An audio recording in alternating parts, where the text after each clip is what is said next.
Welcome in. We're doing one of our final Locked On bracket breakdowns for the first day of Sweet 16 matchups. Locked On Zags, Andy Patton. I could easily have been talking to a sad Andy, but I have a happy Andy because, oh my goodness, I can't even, I don't even have words. I had no stake in that game, but that was great to watch. That is everything good about March Madness. Gonzaga UCLA is just a guaranteed instant classic. Not when UCLA was up 10, I felt like this thing's still coming down to the wire. Then Gonzaga got up by 10. Zags were up 10 with 2.5 minutes left, and there was no security for anybody. Of course, a couple turnovers down the stretch. Man, it is never not going to come down to the final seconds between these two teams. We've had three absolute classics in the last 17 years, two of them in the last 3 years. UCLA fans are going to really dislike Gonzaga players for a long time after this. Two back-breaking shots in the last few years to end their seasons, but two West Coast powerhouses. It's so fun to see these two teams get a chance to match up against each other. Certainly no love lost between the two, but great games we get out of it both times. Save for those a little bit of that intense run that UCLA made at the very end there. The second half adjustments were just impressive. What was Mark Few able to do and kind of switch around to work other than Timme just being a beast in general? Yeah, I mean, they didn't do much different with Drew in the second half than they did in the first half. They just got him the ball and let him go to work. Defensively, we saw some changes in personnel. They played less of Nolan Hickman, less of Rasir Bolton, who are the two starting guards for Gonzaga. They were kind of having rough games. We saw a lot of Hunter Salas in the second half, a lot of Malachi Smith in the second half.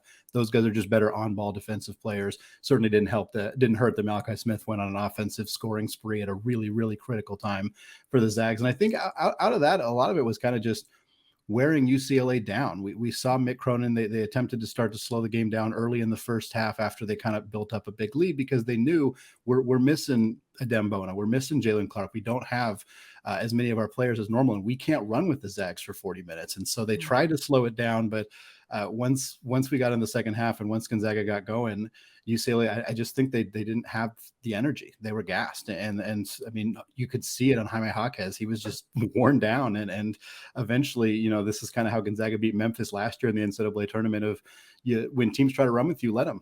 And then you're going to beat them in the second half. And Gonzaga's done this. It's not good for anybody's heart rate who follows the team in Spokane, but it is how they win a lot of games. And it has to be so rewarding to see. Obviously, they make deep runs in March Madness, seems like every single year, but to see it pay off and have like maybe a rough first half, but know that they can make the adjustments and come back in these games and really win. I mean, I don't know if that's a question necessarily, but it's got to be satisfying to watch. Yeah, well, I think for Gonzaga, they're not the underdog very often either. They're people are gunning for them all the time. And the last time the Zags wore dark jerseys in an NCAA tournament game, it's been a while. They're normally wearing the whites because they're the higher seed. And in this case, for them to actually pull off a upset, I mean, it's a 2 versus 3, but it's rare for them to even be in that position and to make a run like this. I mean, we're talking about a year that people considered this a down year for Gonzaga. They finished ranked in the top 10. Now they're going to the Elite 8. Like, if that's a down year, I think people are going to be pretty darn happy in Spokane for a long time. All right, let's give Drew Timme some shine because obviously he was otherworldly today. We know he has it in him, but I can't imagine anybody predicted that. No, it's as good as he's ever played. And that's not something you can say lightly when talking about Drew Timme. I mean, this is a guy who scored close to 30 points against Evan Mobley, who's one of the best defenders in the NBA. And he did it against him in college against USC a few years ago. This is a guy who's done it on a big stage for 4 years. And for him to come out in this game, have that kind of production in the first half and still be able to bring it in the second half, UCLA continued to double down on their strategy to not double team Drew Timme, play him in single coverage, and he just absolutely went to work, hitting outside shots, getting to the free throw line. He's not great there. That was an issue down the stretch, almost cost him, quite honestly. But this is a young man who committed to this being his final year of college, but man, he does not want it to end. You can tell.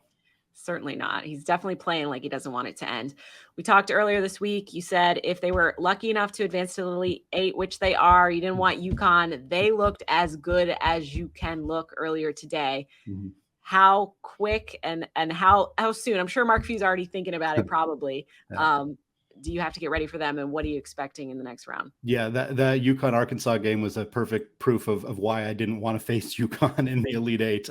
They have what they have that UCLA didn't have in this game, and what Gonzaga hasn't seen a lot of is they have two dynamic post players. Donovan Clingan and Adama Sanogo are both so good. And for the Zags, I don't know how they're going to stop Adama Sanogo, and they few have. He's one of the leading scorers throughout the NCAA tournament. He's been an absolute machine this season, and I think that's going to be a really, really tough matchup for the Zags. But UCLA was a tough matchup for them, and here they are. They've proven they can keep winning, and I think they have a great chance to be in the Final Four yet again.